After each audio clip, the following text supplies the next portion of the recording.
Ipagpapatuloy na ng Commission on Elections o COMELEC ang pag-iimprenta ng mga balota sa darating na Miyerkules. COMELEC dumipensa naman sa mga natanggap na TRO mula sa kataas-taasang hukuman.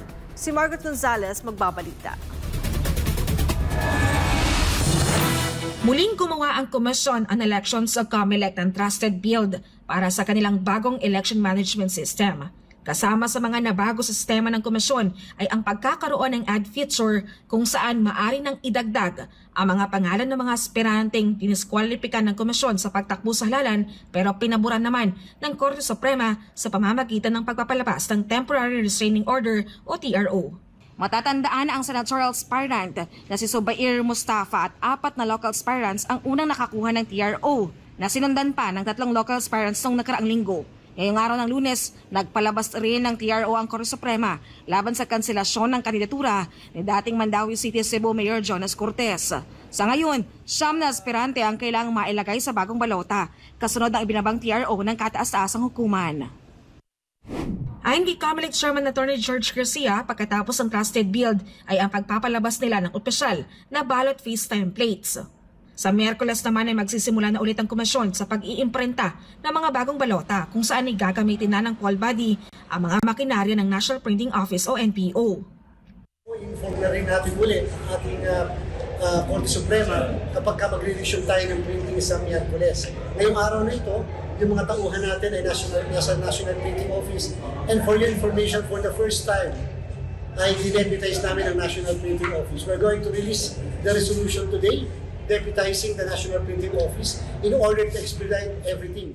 Anindigan naman ng komisyon na kailangang manatili sa alphabetical arrangement ang pangalan ng mga kasama sa balota. Ito ay kahit pa may mga umapila kagaya ni Francis Pangilinan na ilagay na lamang sa dulo ng balota si Mustafa. Isinantabi rin ng poll body ang solusyon na maisama na sa balota ang lahat ng mga aspiranteng may nakabinbin na apila sa Korte Suprema. Matatandaan na 117 ang idineklarang nuisance candidate ng komisyon pagdating sa senatorial race, 17 sa pagkakongresista at 67 naman sa mga tumatakbo sa local positions. Pero ang problema po natin, bakit pa tayo merong finality kung hindi rin pala tatanggalin ang pangalan sa lista? Kung lahat pala sila mag-aapila sa Supreme Court, ibig sabihin yung 117, mananatili ang pangalan sa listahan, magiging 183 ang pagpipilian ng mga kababayan natin. At pagkatapos, dapat kumaunawaan ng lahat. Ang sabi ng batas, bawal ang substitution kapag ka namatay o na-disqualify ang kandidato. Pero pag ang kandidato, ang candidacy niya ay na-cancel o denied due course, hindi po siya naging kandidato and therefore hindi po siya pwedeng palitan. Dumipensa naman ang COMELEC sa mga natanggap na TRO mula sa Korte Suprema. Siguro po, kaya madami pumunta sa Korte Suprema dahil madami kami dinesisyonan ng mga kaso. Kung ang ginawa kaya namin ay hindi na lang kami mag-desisyon para walang TRO maibigay sa amin. Kaya lang po, hindi ba parang pagsuway naman yun sa tungkulin yung nakaata sa amin po mga balita. Dapat mag-resolve ang COMELEC. Talaga napakahirap. If you will not resolve early, ang COMELEC ang masama. Pag ni-resolve mo ng maaga rin, ang COMELEC din ang masama.